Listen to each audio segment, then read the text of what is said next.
And இப்பதான் எனக்கு புரியுது நீ ஏன் தேவையில்லாம எல்லார் மேலேயும் கோவப்படுறேன்னு. ஆக்சுவலா நீ யார் மேல நியாயமா கோவப்படணுமோ அவங்க மேல கோவப்படாம எல்லார் மேலேயும் கோவப்பட்டு இருக்க, அதுதான் உன்னோட ப்ராப்ளம் சொல்றாங்க. அதை கேட்ட இந்த பொண்ணுக்குமே இப்பதான் புரிஞ்சு அந்த ஃபங்க்ஷனையும் அட்டன் பண்றா. அண்ட் மைக்கை வாங்கி உங்க எல்லார்கிட்டயும் ஒரு விஷயம் சொல்லணும், இந்த குடும்பத்தை நான் இன்னையோட டைவர்ஸ் பண்றேன், இனிமேல் எந்த ஃபங்க்ஷன் வந்தாலும் என்ன கூப்பிடாதீங்க, இது காரணம் என்னன்னு தெரியணும், என் அம்மா கிட்டயும் அவங்களோட தம்பிக்கிட்டையும் கேளுங்கன்னு சொல்லிட்டாங்க. வந்து கிளம்பிடுறா.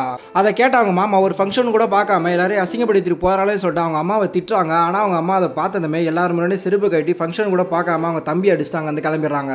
அண்ட் ஹீரோ அவன் வேலையை ரிசைன் பண்ணிட்டு அவன் சொந்த ஊர்லயே வாழலாம்னு சொல்லிட்டு வந்துடுறா. தென் இந்த வள்ளியம்மாவும் இறந்து போயிட்டு எல்லாருக்குமே ஒரு லெட்டரையும் போட்டிருக்காங்க. என்னோட கடைசி காலத்துல ரொம்பவும் கஷ்டப்பட்டு தான் நான் இறந்து போவேன்னு நினைச்சேன், ஆனா நான் இவ்வளவு சந்தோஷமா இறந்து போவேன்னு சொல்லிட்டு கொஞ்சம் கூட எதிர்பார்க்கல, நீங்களும் என்னோட சாவை சந்தோஷமா தான் ஏத்துக்கணும்னு சொல்றாங்க. தென் அவங்க அஸ்தியை தண்ணியில கரைக்காம அவங்களுக்கு பிடிச்ச மேகமலையில காத்தோட காத்தா கரையை விட சொல்றாங்க. அதே மாதிரி இவங்களும் செய்யறாங்க. அப்பன்னு பார்த்து செமையா மழை பெய்யுது. ஆக்சுவலா இவங்க நான் இறந்து போயிட்டேன்னா மழையா வந்து உங்க மேல விழுவாது நான் தான் சொல்லியிருப்பாங்க. அதை பார்த்ததுமே இவங்களுக்கே ரொம்ப சந்தோஷமா இருக்கு. அண்ட் ஹீரோ வீட்டுக்கு வந்ததுமே அவங்க அப்பா வாய்ஸ் ரெக்கார்டர் ஒன்று அனுப்பி வச்சிருப்பாரு. அதை கேட்டுட்டு இருக்கான். ஆக்சுவலா அவர் நான் வீட்டில் இப்போ தனியாக தான் இருக்கேன், நீ இருந்தா ரொம்ப சந்தோஷமா இருக்குன்னு சொல்லிட்டு இருப்பாரு. ஆனா இப்போ இவன் இருக்கா, ஆனா அவங்க அப்பா இல்லைன்னு சொல்லிட்டு ரொம்ப ஃபீல் பண்றான். அண்ட் ஜீவா அவங்க அப்பாவை எனக்கு சென்னையில் வேலை இருக்கு, நீங்களும் என் கூடவே வந்துருங்க, ரொம்பவும் சந்தோஷமா இருக்குன்னு கூப்பிடுவாரு. ஆனா அவர் எனக்கு சொந்த ஊர்ல இருக்குதா ரொம்பவும் பிடிச்சிருக்கு, உனக்கு அந்த நேரம் வரும் அப்பதான் உனக்கு புரியும்னு சொல்லியிருப்பாரு. இப்பதான் இவனுக்கு சொந்த மண்ணில் இருக்கிறது எவ்வளவு சந்தோஷமா இருக்குன்னு சொல்லிட்டு அவங்க அப்பா சொன்னதே இவனுக்கு புரிய வருது.